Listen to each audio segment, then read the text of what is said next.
নমস্কার আমার প্রিয় বন্ধুরা, আশা করছি তোমরা সকলে খুব ভালো আছো। আমিও খুব ভালো আছি। আজকে তোমাদের কাছে আর একটা ব্লগ ভিডিও নিয়ে চলে এসেছি। চলো তাহলে তোমরা ভিডিওটা কন্টিনিউ দেখতে থাকো, আর ভালো লাগলে অবশ্যই লাইক করো, কমেন্ট করো, আর চ্যানেলটিকে সাবস্ক্রাইব করে আমার পাশে থেকো। সকালবেলায় ঘুম থেকে উঠে পড়েছি। তোমাদের দাদাভাই সকালবেলায় হালকা কিছু রান্না করে ধুয়ে গিয়েছে, আর আমি অন্যান্য যত কাজ আছে সেই কাজগুলো করার চেষ্টা করছি। কারণ তোমাদের দাদাভাই কাজে গিয়েছে আজকে অনেক দিন পর। এখন কাজে যদি না যায় তাহলে তো হবে না। আর বাবাই সোনার তো দুষ্টুমি তার মধ্যে চলছেই। এখন আমি বিছনার যে কভারটা পাল্টানোর চেষ্টা করছি।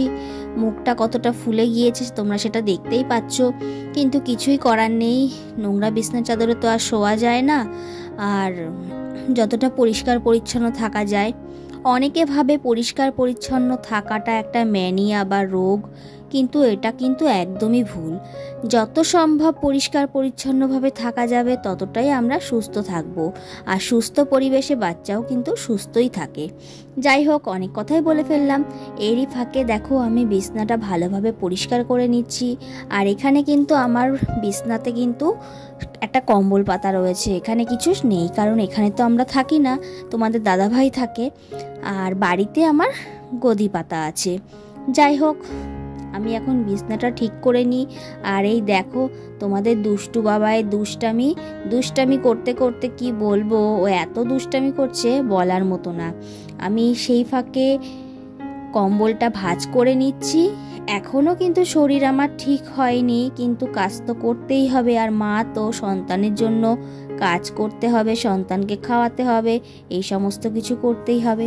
বিয়ের আগে যখন ছোট ছিলাম বা বিয়ে হয়নি, সেই সময় ভাবতাম মায়েদের মনে হয় কোনো কষ্ট হয় না, মায়েদের খিদে পায় না।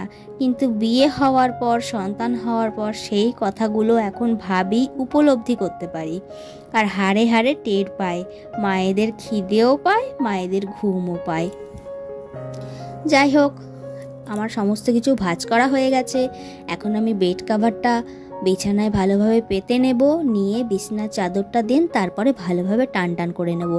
আমি কিন্তু প্রত্যেক সপ্তাহে আমার বেডরুমটাকে ঠিক এইভাবেই পরিষ্কার পরিচ্ছন্ন করে রাখি।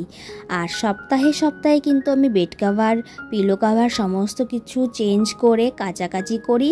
কারণ বাবাই ছোট, ওকে নোংরার মধ্যে রাখা তো ঠিক না। আর বাবাই যখন হয়নি সেই সময়ও কিন্তু আমি সপ্তাহে সপ্তাহে চাদর কাচাকাচি করি, কারণ নোংরাটা আমি পছন্দ করি না।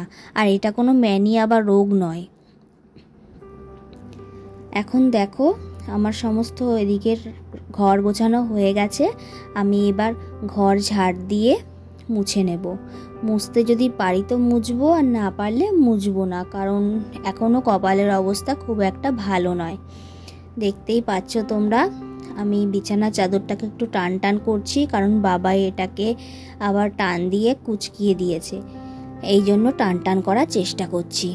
আর এখন আমি ওই ঘর থেকে শুরু করে এই ঘর, সমস্ত ঘর ঝাড়ু পোছা করে নেব।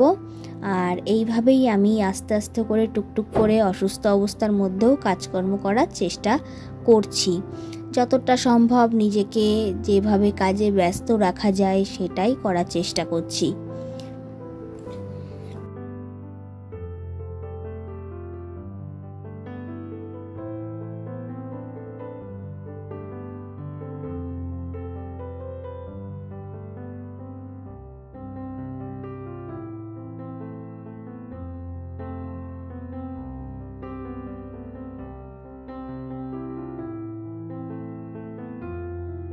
এখনও আমার অনেক কাজ রয়েছে বন্ধুরা। সবে তো বিছানা তুললাম, গুছালাম, এখনও কাচাকাচি করব, জল ভরবো, আমার অন্যান্য সমস্ত কাজ বাকি আছে। আর সব থেকে বড় কাজ হচ্ছে বাবাইকে স্নান করানো, খাওয়ানো। সব থেকে বড় কাজ আমার এটা।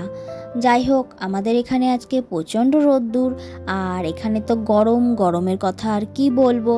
গরমের জন্য তো আমার পাখা চলে অলরেডি 2টো করে।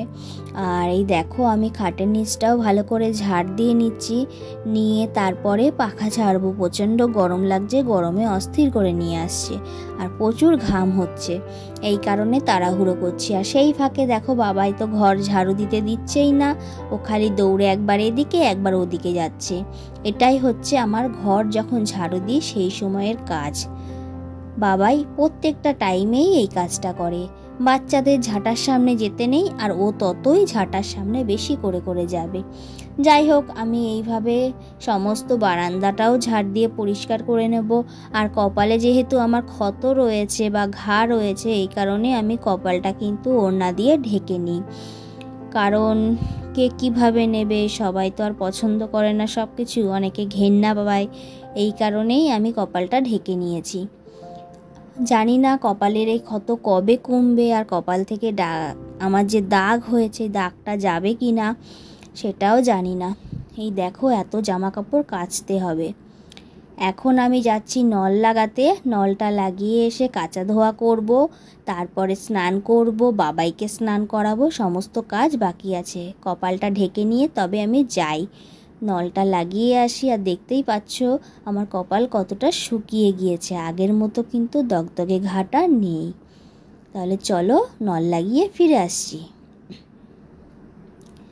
সারাদিনে আর ভিডিও শ্যুট করতে পারিনি, শরীরটা খুবই অসুস্থ ছিল। রাত্রেবেলায় তোমাদের দাদাভাই বাড়িতে এসে ডিম পাতুরি করেছে, এখন সেটা দিয়েই ভাত খাচ্ছি। এই দেখো, রান্নাটা খুবই ভালো করেছে বন্ধুরা।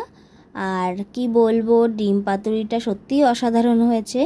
আমি কিন্তু সন্ধেবেলায় সন্ধেটা দিয়েছিলাম, ঠাকুরেটা তোমাদের দাদাভাই দিয়েছিল, গোপালকে ঘুম পাড়িয়েছিল তোমাদের দাদাভাই। সন্ধে দিয়েছিলাম জামা কাপড় ছেড়ে।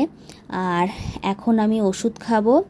ওষুধ যদি না খাই তাহলে তো আর সুস্থ হব না। এটা আমার রোজকার এখন রুটিন হয়ে গেছে। এখনও আরও 2 দিন ওষুধ খেতে হবে। আর দেখো, বাবাই মশারির ভেতরে ঢুকেছে, বেরোতে পারছে না। আমার ওষুধটা ধরবে বলে ও বেরোনোর জন্য ব্যস্ত হয়ে গিয়েছে। আজকে সারাদিন কি কি করলাম তোমাদের অবশ্যই শেয়ার করলাম। আমাদের কাছে ভিডিওটা কেমন লাগলো আশা করি কমেন্টের মাধ্যমে জানাবে। আর ভালো লাগলে লাইক কমেন্ট শেয়ার করো, আর চ্যানেলটিকে প্রচুর প্রচুর সাবস্ক্রাইব করো। সকলকে জানাই শুভরাত্রি।